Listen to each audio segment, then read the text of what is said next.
Hello students and welcome back to channel Siraj Sheikh. आज हम start करने जा रहे हैं न्यू एकेडमिक ईयर 2024-25 का एफआई बीकॉम और एफआई बैफ का न्यू सिलेबस। इसके अंदर हम देखने वाले हैं आज क्या नया आया है फर्स्ट ईयर बीकॉम में और फर्स्ट ईयर बैफ के अंदर, और उसके अलावा एक छोटा सा आंसर भी ऐड करने वाले। स्टार्ट करेंगे आज का क्लास।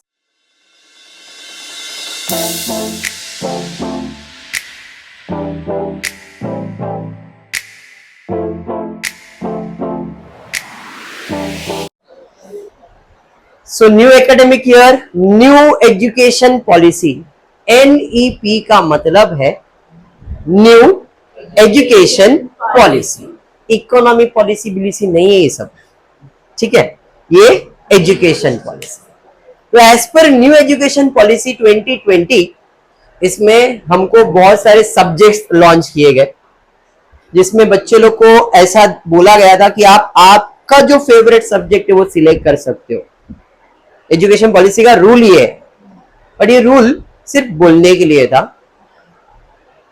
कॉलेज ने वो अधिकार तुमसे छीन लिया है, और कॉलेज को जो पढ़ाने का है वही सब्जेक्ट वो आपको पढ़ाएगा। अब फिर आप वो कोई भी कॉलेज में रहो, भाई इस कॉलेज में ये पढ़ाया जा रहा है, इस कॉलेज में ये पढ़ाया जा रहा है, इस कॉलेज में, मैं एकदम ओपनली बोल रहा हूँ, मेरे को मालूम अगर कुछ होएगा तो फिर देख लेंगे अपन, बट अभी मैं क्लियर बोल रहा हूँ कि ये जो सिस्टम आया है इसके अंदर स्टूडेंट्स के लिए था कि मुझे जो भी सब्जेक्ट सिलेक्ट करना, I can select that subject और मैं वही सब्जेक्ट पढ़ूंगा। लेकिन अब कॉलेज का जितनी फैकल्टीज कहां से लाएंगे? 150-200 सब्जेक्ट्स है, उसमें से अपने वो 11 सब्जेक्ट सिलेक्ट करने के। भाई सब अगर 150 बच्चे 150 अलग अलग सब्जेक्ट सिलेक्ट करेंगे एक ही कॉलेज में एडमिशन लेने के लिए, तो उतना टीचर्स कहां से लाएंगे? तो इसलिए कॉलेजेस में पर्टिकुलर जो कॉमन सब्जेक्ट्स होता है बेसिकली कि हाँ ये पढ़ा के नॉलेज एनहांस कर सकते, तो कॉलेज अकॉर्डिंगली सिलेबस और सब्जेक्ट सिलेक्ट कर रही है, चाहे वो कोई भी कॉलेज के हो, और फिर उतना ही सब्जेक्ट्स आपको पढ़ाया जाएगा। इस साल का पेपर पैटर्न सब चीज इतना सिंपल है, इतना सिंपल है ना। फर्स्ट ईयर बीकॉम हो, फर्स्ट ईयर बैफ हो, आज तो अपन दो डिस्कस कर रहे हैं बीकॉम और बैफ के बारे में। BMS, BBI, BFM वाले इनका कुछ भी डिस्कशन नहीं कर रहे। आज अपन first year BCom new syllabus, first year BAF new syllabus का डिस्कशन करेंगे, छोटा सा आंसर करने वाले, ज्यादा बड़ा लेक्चर नहीं। इस क्लास में हम financial accounting BAF and financial accounting and management for BCom discuss करने वाले।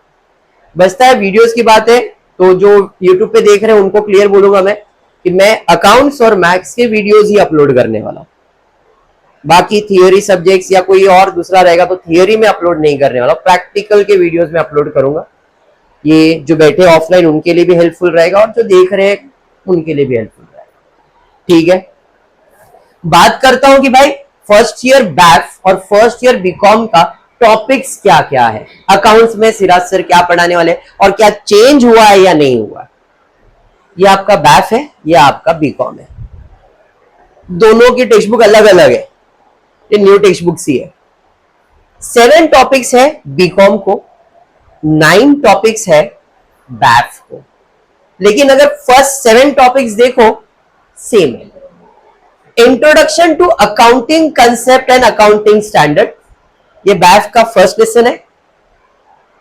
Introduction to accounting concept and accounting standard BCom का फर्स्ट लेसन है, और पूरा सेम।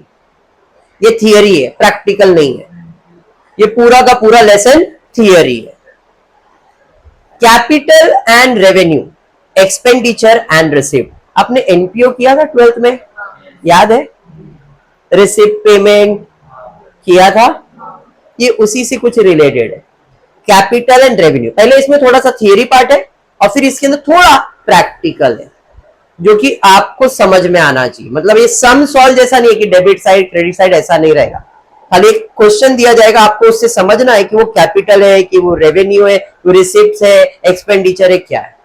तो ऐसे छोटे छोटे प्रैक्टिकल्स है इसके अंदर। सेम चीज इधर भी है, capital, revenue, expenditure and receipt. मतलब पहले 2 लेसन बीकॉम और बैफ सेम है। Accounting standard, disclosures of accounting policies. Accounting standard 1, accounting standard 2 he accounting standard है। देखने जाओ तो 30 अकाउंटिंग स्टैंडर्ड है, 30 आपको 2 पढ़ाया जा रहा है। Accounting standard 1, accounting standard 2, accounting standard 9, 3 same चीज यहाँ पे। Accounting standard 1, accounting standard 2, accounting standard 9। Accounting standard 1 में सिर्फ डिस्क्लोजर्स ऑफ अकाउंट है। Accounting standard 2 valuation of inventories, valuation of, ये प्रैक्टिकल है, मतलब इधर सॉल्व करना है, समझाएंगे। Revenue recognition, revenue recognition, revenue कहीं पे ऊपर भी सुना है, थियरी पार्ट है। तो प्रैक्टिकल में अभी तक एक प्रैक्टिकल जिसपे सम सॉल्व करना है, बैफ और बीकॉम। इन्वेंट्री वैल्यूएशन, इन्वेंट्री, तो मैं आपको अभी बता दूं, ये लेसन बीकॉम के लिए बहुत ज्यादा इंपॉर्टेंट, और ये लेसन, ये दो कर लो, 30 के 30 मार्क पूरे आपके। सर क्यों 30 मार्क? यस, आपका जो पेपर पैटर्न है वो 30 मार्क का ही है। ओनली 30 मार्क्स का सेमेस्टर है, जिसमें 3 क्वेश्चन आएंगे। क्वेश्चन 1A, क्वेश्चन 1A का A और B, उसमें से आपको 15 मार्क का एक क्वेश्चन, 2 15 मार्क का एक क्वेश्चन, 3 15 मार्क का एक क्वेश्चन। 15 15 15 कितने हो गए? 45 मार्क्स।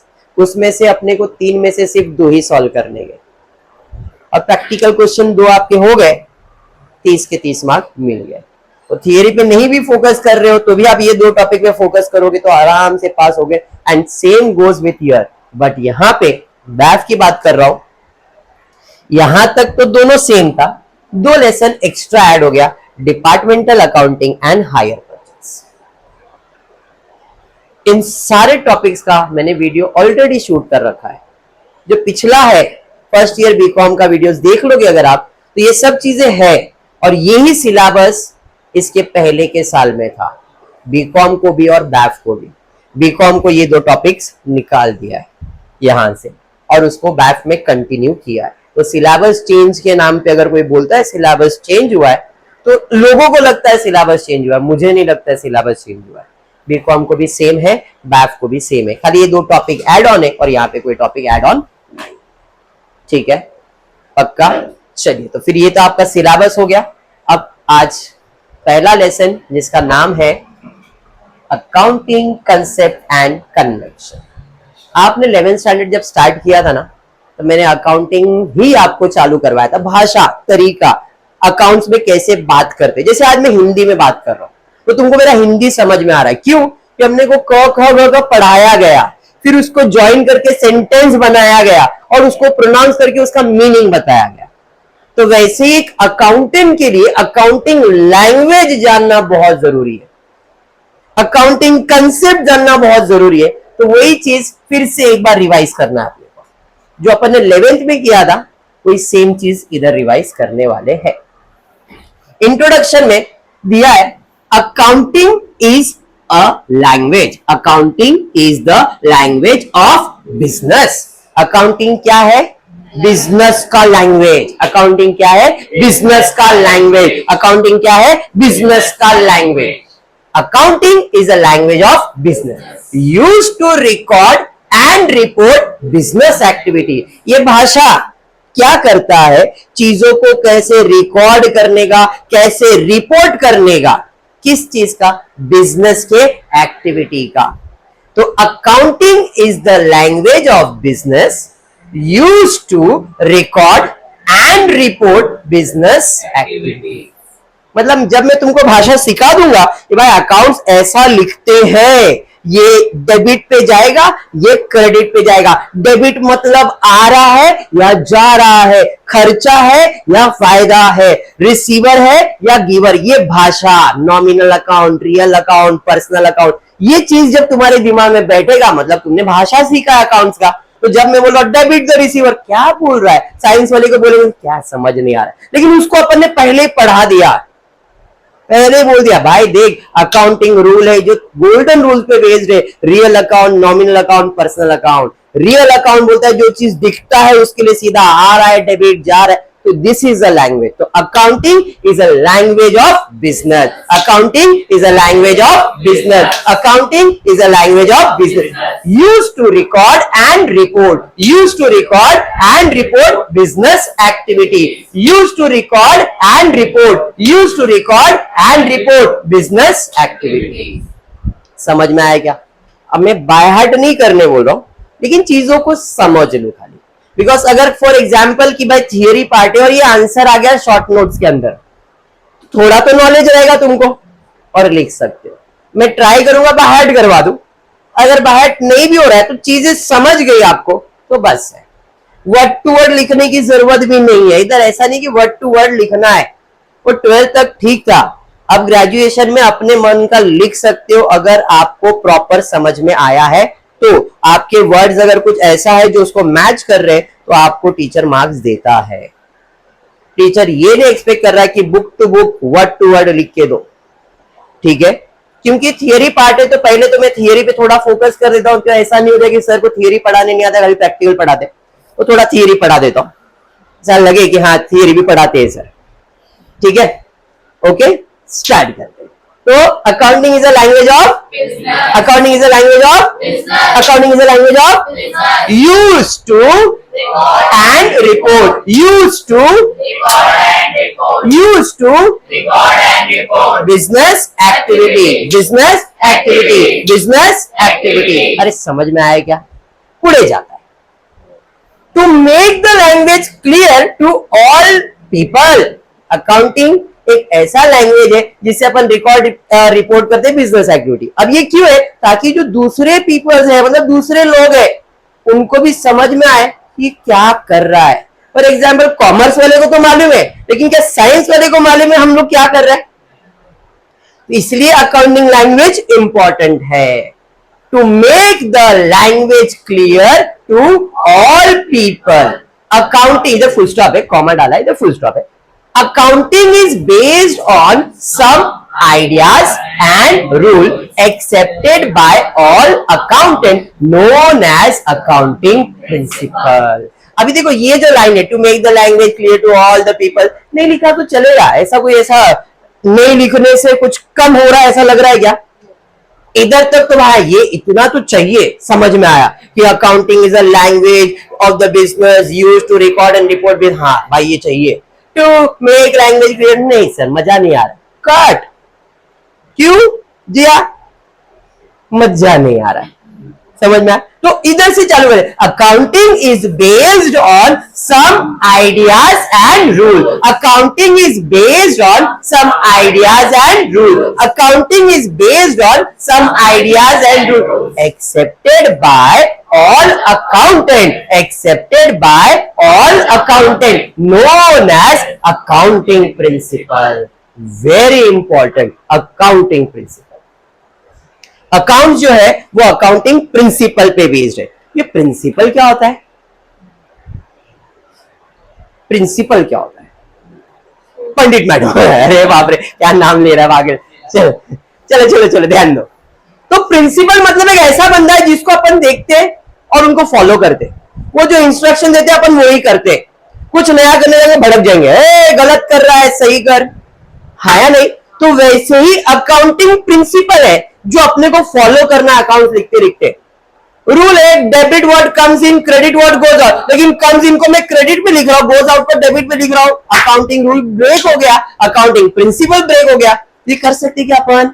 नहीं। इसलिए उसने कहा है कि अगर आप अकाउंट्स कर रहे हो तो उसका लैंग्वेज समझो और उसके रूल्स को समझो और उसको फॉलो करो, और वो जो रूल्स एंड रेगुलेशंस है उसी को कहते हैं अकाउंटिंग प्रिंसिपल। वो जो रूल्स एंड रेगुलेशन जिसको हमको फॉलो करना है उसे हम लोग क्या कहते हैं? Accounting principle. तो उसने क्लियर बोला है accounting is based on some rules and ideas and rules and idea one in the same. Accounting is based on some ideas and rules. Accounting is based on some ideas and rules accepted by all accountant, accepted by all accountant, accepted by all accountant, known as accounting principle, known as accounting principle, known as accounting principle। अरे समझा? पहला accounting is a language of, accounting is a language of, accounting is a language of used to record and report, used to record and, used to record and business activity, business activity, business activity। આ લખવાનું છે ના કે ફરક નથી પડતી, બરાબર? અરે સમझा? मरियम फिर आगे Accounting is based on some ideas and rules. Accounting is based on some ideas and rules. Accounting is based on some ideas and rules. Accepted by all accountants. Accepted by all accountants. Accepted by all accountants. Known as accounting principle. Known as accounting principle. इतना समझा क्या? चलो कोई oral दे सकता है? गायब कर रहा हूं 2 सेकंड के लिए खाली. चलो उतना ही, ज्यादा नहीं. Accounting is a language of business used to record and report business activity. Very good. Ignore करवानी बोली છે જો મારી ને. फिर accounting is based on some ideas and rules accepted by known as. क्या बात है, प्रोग्रेस. पहले दिन ही इतना एनर्जी है. Very good. ये एनर्जी मेंटेन करो, फर्स्ट ईयर में धमाल हो जाएगा. कॉलेज में जाके बोलो अकाउंटिंग मैं बता दो, ये लेवल रखो. ठीक है आयुषी, वापस एक बार. Accounting is a language of business. Accounting is a language of business used to record and report. Used to record and report. Used to record and report business activity. Business activity. Business activity. बराबर है. आ लखवानो ignore. Accounting is based on some ideas and rules. Accounting is based on some ideas and rules. Accounting is based on some ideas and rules. Accepted by all accountants. Accepted by all accountants. Known as accounting principle. समझा क्या? Accounting एक भाषा है जो हम use करते हैं business के एक्टिविटीज को रिकॉर्ड और रिपोर्ट करने के लिए. बराबर है. ये जो अकाउंटिंग है इसके अंदर कुछ आइडियाज होते हैं, रूल्स होते हैं जो अकाउंटेंट एक्सेप्ट करते हैं और उसी चीज को हम अकाउंटिंग प्रिंसिपल कहते हैं. मेरे को बाहर कराने की जरूरत नहीं है, बट करवा इसलिए रहो कि तुम्हारे लिए बेनिफिशियल है. आ गया तो रहा बाहर है, मेरे को ठोकने की जरूरत नहीं है. सेम टू सेम लिखूंगा, सामने वाला खुश. समझ में आया क्या? ये फायदा है स्काई में आने का. चलो आगे बढ़ते हैं. थोड़ा सा प्रमोशन. पहला है, उसके नीचे एक लाइन लिखा था, accounting principle are important because of the following advantages. Principle important क्यों है? Because of this rules, this points. जिसमें सबसे पहला है स्टैंडर्ड रूल. अकाउंटिंग प्रिंसिपल का कुछ स्टैंडर्ड्स होते हैं, कुछ रूल्स होते हैं जो सब फॉलो कर रहे हैं. वो हमने पहले ही देख लिया था. Accounting based on some ideas and accepted by all accountant. तो अकाउंटिंग प्रिंसिपल इंपॉर्टेंट क्यों है? बिकॉज इसका एक स्टैंडर्ड है जो कि सब फॉलो करते हैं. अकाउंटिंग प्रिंसिपल का एक स्टैंडर्ड है अमन जो सब फॉलो करते हैं, इसलिए अकाउंटिंग प्रिंसिपल इतना इंपॉर्टेंट है. अगर कोई रूल फॉलो ही नहीं करता तो क्या अकाउंटिंग प्रिंसिपल बनता? मैं बोल रहा हूं कि भाई रोज इधर आने का, झाड़ू मारने का है, खाली बोल दिया मैंने, कोई फॉलो ही नहीं कर रहा है.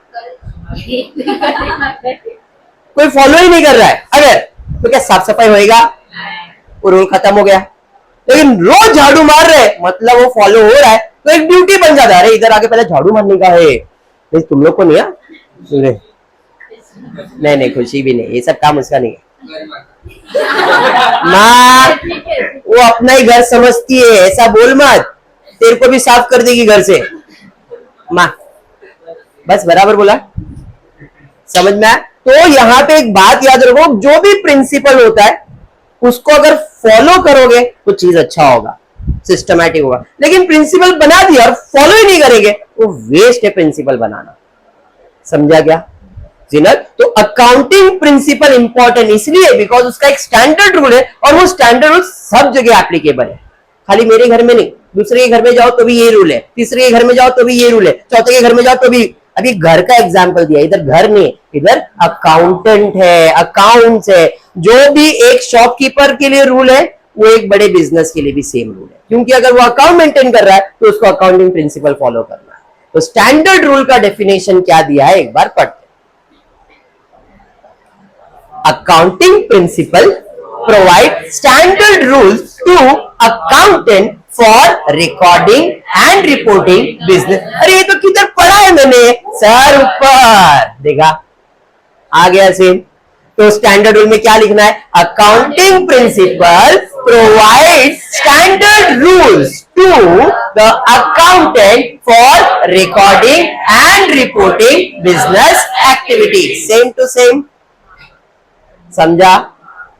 Accounting principle provide standard rule. Accounting principle provide standard rule. ये तो मेरे क्वेश्चन से ही मिला.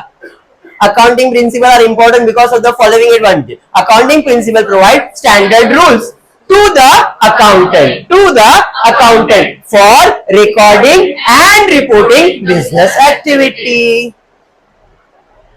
इंट्रोडक्शन से ही आ गया साला, समझ में आ गया. तो स्टैंडर्ड रूल में क्या लिखने का? Accounting principle provide standard rules to the accountant for recording reporting business activity.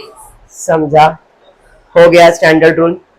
हाँ, अब ये जो है ये ऑब्जेक्टिव है, सब्जेक्टिव नहीं. कभी सुना objective subjective? What is objective and what is subjective? What is objective and वहां बोल, क्या बोला तूने? ऑब्जेक्टिव मतलब fill in the blank. Subjective मतलब इकोनॉमिक्स, ओसी, एसपी, है ना? यही ना, यही दिमाग में ना, बेशरम. और कोई? और कोई? ऑब्जेक्टिव मतलब मकसद, कुछ तो इसका मकसद है, मकसद. सब्जेक्टिव मतलब क्या है? बदलते रहता है. सब्जेक्टिव मतलब बदलेगा, लेकिन ऑब्जेक्टिव जिस जैसा है वो वैसा ही रहेगा. तो अकाउंटिंग प्रिंसिपल सब्जेक्टिव है क्या ऑब्जेक्टिव है? It is objective. समझ में आया क्या? अरे समझा?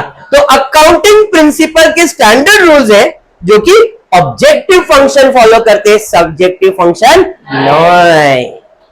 कला क्या? तो यहां पे सेकेंड पॉइंट अपने को मिला कि accounting principle is objective not subjective. समझ रहा है क्या थियरी? बराबर पढ़ा रहा हूं? ऐसा तो नहीं कि खाली टाइम पास. नहीं, रिकॉर्ड हो जाता है पागल, कुछ बोल मत. याद रख, ध्यान दो. ऑब्जेक्टिव रूल, वापस एक बार ध्यान देना बेटा. ऑब्जेक्टिव, ए मां ध्यान दे बेटा. Standard rule, objective rule. Objective मतलब मैंने क्या बताया, वो बदलेगा क्या? तो अकाउंटिंग प्रिंसिपल सिर्फ बेस्ड है ऑब्जेक्टिव पे, क्योंकि उसका मकसद है ऐसा ऐसा ऐसा ही करने का. तो अगर कोई अननोन पर्सन आ जाता है तो ये क्या किया है? द अकाउंटिंग प्रिंसिपल, हाँ यार मेरी इधर भी सेम है, तेरी इधर भी सेम है, बदला क्या? मैं यूएस में गया अकाउंट देखने के लिए, मैं इंडिया में अकाउंट, अरे दोनों का सेम है, क्योंकि अकाउंटिंग प्रिंसिपल सेम है. इसलिए उसे कहते हैं ऑब्जेक्टिव फंक्शन, सब्जेक्टिव फंक्शन नहीं. ठीक है, देखते मसाला क्या है. This rules are objective. This rule मतलब अकाउंटिंग प्रिंसिपल आर ऑब्जेक्टिव. अब यहाँ पे दिस रूल के जगह पे तुमने अगर अकाउंटिंग प्रिंसिपल लिखा है, एग्जामिनर खुश, वाओ इज्जत देख का आंसर दिख रहा है, क्योंकि आंसर का नाम है अकाउंटिंग प्रिंसिपल के बारे में, उसने दिस के जगह पे अकाउंटिंग प्रिंसिपल लिखा है. समझ में आ गया? तो अकाउंटिंग रूल्स या अकाउंटिंग प्रिंसिपल जो भी आप लिखने का चाहे वो लिखो. This rules are objective and not subjective. पहला पॉइंट वही लिख दिया. फिर this ensure that accounts are written in uniform way. Uniform मतलब कपड़ा यूनिफॉर्म पहनने का और फिर लिखने का.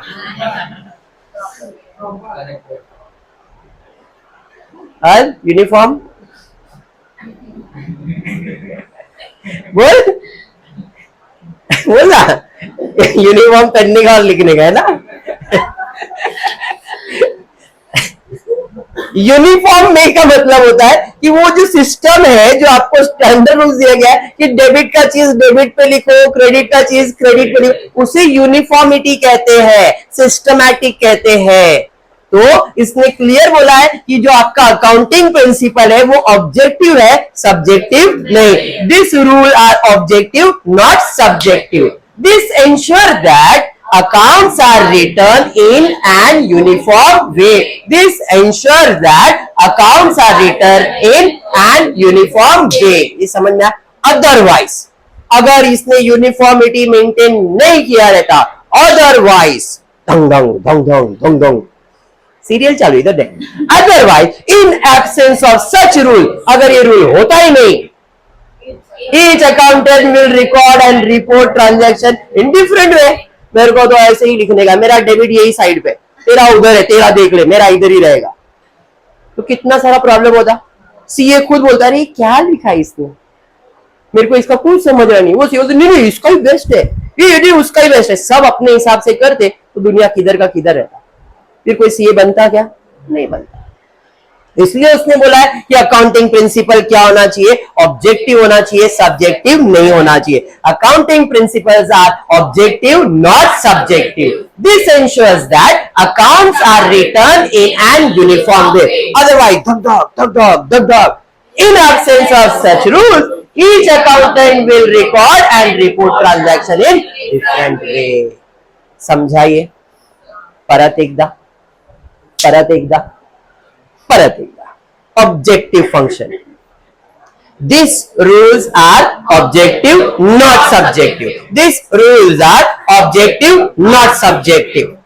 This ensures that, क्योंकि वो ऑब्जेक्टिव है तो ये इंश्योर कर रहा है, this ensures that accounts are written in an uniform way. Otherwise, dug dug dug dug dug dug. Such, in absence of such rule, each accountant will record and report transaction in different way. समझा क्या? अरे हाँ नहीं या हाँ बराबर है। Reliable account, reliable account मतलब रियलाइजेशन अकाउंट। वाह, रिलायबल, ये तो सुना है ना, रिलायबल बुक होता है, तो रिलायबल अकाउंट मतलब वो बुक वाला अकाउंट। एक एक दे रहे हैं तुम लोग, लेकिन रिलायबल मतलब भरोसा करने वाला। रिलायबल यानी कि भरोसा, भाई मैं इस पे रिलाई कर सकता हूं, इस पे नहीं इधर मैं इसमें रिलाई कर सकता हूँ, भरोसा कर सकता हूँ। क्यों? क्योंकि मेरे को मालूम है इसको जो मैंने रूल्स बताया था वो वैसे ही फॉलो करके अकाउंट्स दिख रही है, इसका ऑब्जेक्टिव ये फॉलो कर रही है, यूनिफॉर्मिटी रख रही है, तो मैं इसके ऊपर भरोसा करता हूँ। किस पे? अकाउंटिंग प्रिंसिपल रिलायबल है, भरोसेमंद है, इसको अपन आगे फॉलो कर सकते हैं, तो कैरी फॉरवर्ड भी होता है। लेकिन अगर भरोसेमंद ही नहीं है तो अकाउंटिंग प्रिंसिपल चलेगा क्या? समझ में आया? क्लियर? तो यहां पे नेक्स्ट पॉइंट है reliable account. Accounts are used by outsiders. हाँ, अकाउंट जो अपने वो बाहर वाले भी यूज करते, such as bank, creditors, lenders, government etcetera. हमारा अकाउंट बाहर वाले यूज कर रहे हैं, accounts are use by outside, जैसे कि बैंक, क्रेडिटर्स, लेंडर्स, गवर्नमेंट। बराबर है? For taking important decision. ओ, इसीलिए मेरा अकाउंट को पढ़ रहे। हाँ, कि भाई इसका अकाउंट पढ़ के अपन देखेंगे इसको पैसा देना चाहिए कि नहीं देना चाहिए, लोन देना है कि नहीं देना है, पैसा इन्वेस्ट करना है कि नहीं देना है, उधार देना है कि नहीं देना है। तो हमारा अकाउंट बाहर वाले देखते और फिर डिसाइड करते। तो अगर ये बराबर नहीं हुआ, भरोसेमंद नहीं हुआ, तो क्या आपको पैसा मिलेगा? पैसा इन्वेस्ट करेंगे, उधार देंगे? नहीं। इसलिए आपका अकाउंट क्या होना चाहिए? रिलायबल होना चाहिए। Accounts are used by outsiders such as bank, creditors, lenders, government etcetera for taking important decision. Such users must sure that accounts are reliable. अभी ये सेंटेंस ऐसा लग रहा है ब्रेक कर रहा है रिदम। यहां तक तो समझ में, फॉर टेकिंग डिसीजन, हेंस मैंने एक वर्ड डाल दिया, hence accounts should be reliable. यहां पे क्या लिखेंगे? Account should be reliable. या तो अकाउंट शुड बी रिलायबल की जगह पे आपको अगर यही सेंटेंस लिखने का मन कर रहा है तो लिखो। मेरे को तो ऐसा लग रहा है कि account should be reliable, simple. उन लोग ने ये बुक के अंदर, आप टेक्स्ट बुक ओपन करोगे आपको ऐसा ही दिखेगा। Such user must be sure that the accounts are reliable. मैंने वही बोल दिया कि अपना अकाउंट क्या होना चाहिए? रिलायबल होना चाहिए। Account based on standard rules and are more, बराबर है, जो भी हमारे स्टैंडर्ड रूल्स है हम अगर उसको फॉलो करेंगे तो ज्यादा रिलायबल हो जाता है, और हमारा अकाउंटिंग प्रिंसिपल वही कहता है। तो यहां तक मैंने लिखा तो चलेगा। अंडरस्टूड? मैं, ये पूरा बुक है आपका, ये जो टाइपिंग दिख रहा है ये आपके टेक्स्ट बुक का ही है, इसमें मैंने मेरा कोई भी वर्ड ऐड नहीं किया है। और मैं आपके सामने ही ओपन करके और अभी पढ़ रहा हूं, मैं नहीं पढ़ के नहीं आया हूं, मेरे को कुछ बाहर नहीं है, मैं क्लियर बोल देता हूं। हाँ, पहली बार ही पढ़ रहा हूं जिया मैं। वापस एक बार, लग रहा नहीं है ना, वापस एक बार। लगना नहीं, लग रहा नहीं है, लगना लगना आयुषी क्या बोलने का इसको, वापस ध्यान दे Ayushi. Accounts are used by outsiders. Accounts are used by outsiders, such as bank, creditors, lenders, government, etc. For taking important decisions. Hence, our account should be reliable. Hence, account should be reliable. Hence, account should be reliable. Hello, बराबर है। Standard rule, standard rule में क्या पढ़ा? Accounting principle provide standard rules to the accountant for recording and reporting business activity. Second, objective rule में पढ़ा this rules are objective not subjective. This ensures that accounts are return in a uniform way, otherwise in absence of such rules each accountant will record and report transaction in different way. Next है reliable. Our accounts are used by outsiders such as bank, etc. for taking important decisions. Hence our account should be reliable. समझा क्या? हाँ या नहीं? अब reliable का और एक वर्ड है true and fair.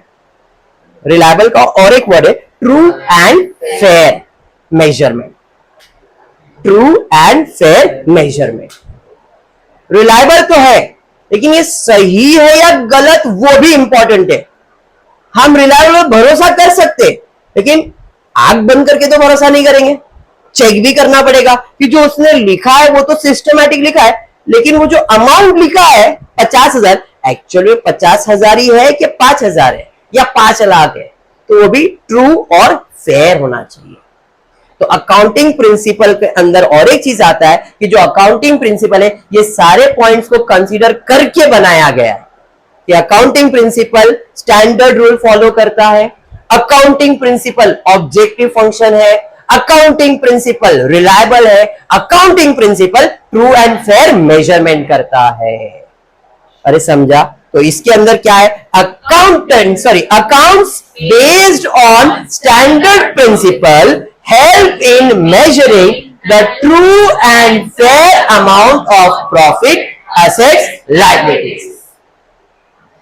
Accounts based on standard principle, जो भी अकाउंट स्टैंडर्ड प्रिंसिपल पे बेस्ड है, जो भी अकाउंट स्टैंडर्ड प्रिंसिपल पे बेस्ड है, वो हमें हेल्प करता है इन मेजरिंग, मतलब finding, in measuring the true and fair amount of profit, assets, liabilities. Account based on standard principle. Account based on standard principle. Account based on standard principle help in measuring true and fair amount of profit, assets, liabilities. समझ में आया क्या? Account जो standard principle पे बेस्ड है वो हमें मदद करता है true and fair view find करने में, किस चीज का, कि कितना प्रॉफिट, कितना असेट, कितना लायबिलिटीज है। समझ में आया क्या? Account based on standard principle help in measuring the true and fair amount of profit, asset, liabilities. अरे समझा क्या? समझा? पक्का? काय कळतं का तुला? हो ना? कौन सा कॉलेज से किया 12th? न्यू इंग्लिश रत्नागिरी से किया, बराबर। कंप्लीट करता है मे भी, कंप्लीट। अकाउंटिंग प्रिंसिपल कंप्लीट है, इनकम्प्लीट है क्या वो? Accounting principle is fully complete principle. The user can be sure that account following the accounting principle and conventions discloses all material detail. This user is taking important business decision. काय कड़ा ही नहीं मेरे को, एक line नहीं समझा है, मैं समझाएगा लेकिन आज पहले लाइन में उसने बोला है तो user can be sure user मतलब जो अकाउंट लिख रहा है, जो अकाउंट लिख रहा है, the user can be sure that accounts following the accounting principal, accountant रहेगा, अकाउंट्स लिखा है, account following the accounting principal and convention discloses all material detail. वो तो अपने को इधर ही मालूम पड़ गया, true and fair, reliable, objective, standard, इसी में पता चल गया। तो कंप्लीट का मतलब क्या है? कंप्लीट का मतलब यह है कि जो भी पर्सन अकाउंटिंग प्रिंसिपल को फॉलो करता है और उसे फॉलो करके अकाउंट्स लिखता है, तो वो जो इंफॉर्मेशन दे रहा है, जो डिस्क्लोज कर रहा है, वो सारा डिस्क्लोजर सही है। उसने इधर ये कहा है, the user can be sure that accounts following accounting principle and convention discloses all material details। वापस एक बार, the user can be sure that accounts following the accounting principle and convention disclose all material details। material detail मतलब, material मतलब सामान sir, goods नहीं। यहां पे material मतलब वो सामान और गुड्स नहीं है। यहां पे मटेरियल डिटेल का मतलब होता है जो रिलायबल अकाउंट बोला ना तुमने, तो तुम्हारा जो अकाउंट्स का डेटा तुमने फॉरवर्ड किया है या जो सामने वाले को दिया है, चाहे वो तुम्हारा बिल हो, तुम्हारा हिसाब किताब हो, जो भी हो, तो उसे आप मटेरियल कहते हो। यहाँ पे भाई तुमको चेक करने का, ये लो मेरा सब सामान चेक करो बराबर से। तो जो सामान मैंने चेक करने दिया, डिस्क्लोज कर दिया लोगों के सामने, वो जो सामान, जो बुक्स चेक करने वाला, उसे मटेरियल डिटेल कहते हैं। गुड्स नहीं दिया मैंने, हाँ मेरा गुड्स चेक करो, उसके अंदर कुछ है क्या देखो, नहीं। मटेरियल डिटेल मतलब मैंने जैसा भी अकाउंट लिखा है, मेरा कैश मेमो चेक कर लो, मेरा चेक बुक चेक कर लो, मेरा बैंक अकाउंट चेक कर लो, मेरा accounting statement, balance sheet check करो, आपको समझ में आएगा जो भी इधर है वो मेरे बैंक में, कोई मेरे कैश मेमो में, कोई मेरे बिल के अंदर। समझ में आया? इसे कहते हैं मटीरियल। गुड्स को यहां पे मटेरियल नहीं कहा गया। अंडरस्टूड? तो यहां पे उसने बोला the user can be sure that accounts following the accounting principal and convention discloses all material detail. That's it. अब क्योंकि मुझे सब डिटेल मालूम है, तो मेरे को जो डिसीजन लेने का, I can take the decision. तो यहां पे अगर ये ऐड करना है, this is the user in taking, this is the user, this helps the user in taking important business decision। यहाँ पे हेल्प रहेगा। बुक्स ओपन करके देखना, कुछ थोड़ा बहुत टाइपिंग होता है, बट एडजस्ट कर लेने का। यहां तक समझा? क्या क्या पॉइंट्स पढ़ा है बताओ?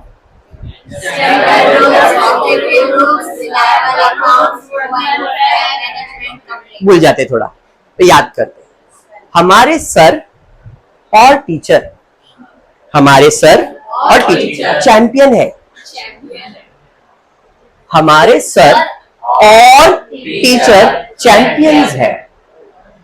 S standard rules, O objective rules, R reliable, T true and fair, C ठीक है, ठीक है, ठीक है। अकाउंटिंग का पहला आंसर मैंने तुमको आज करवाया है, that is accounting concept. Actual में अकाउंटिंग कंसेप्ट नहीं, बट अकाउंटिंग प्रिंसिपल्स के इंपॉर्टेंस मैंने आपको करवाया। Importance of accounting principal.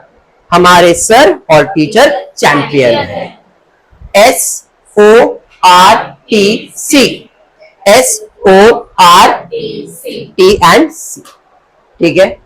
S standard, objective, R reliable, T. समझ में आया क्या? आज के क्लास में इतना ही करते हैं। नेक्स्ट लेक्चर में कुछ नया करेंगे। होपफुली वीडियो पसंद आए तो प्लीज वीडियो को लाइक कर देना, फ्रेंड्स ग्रुप में शेयर करना, चैनल को सब्सक्राइब करना। Thank you for watching the video.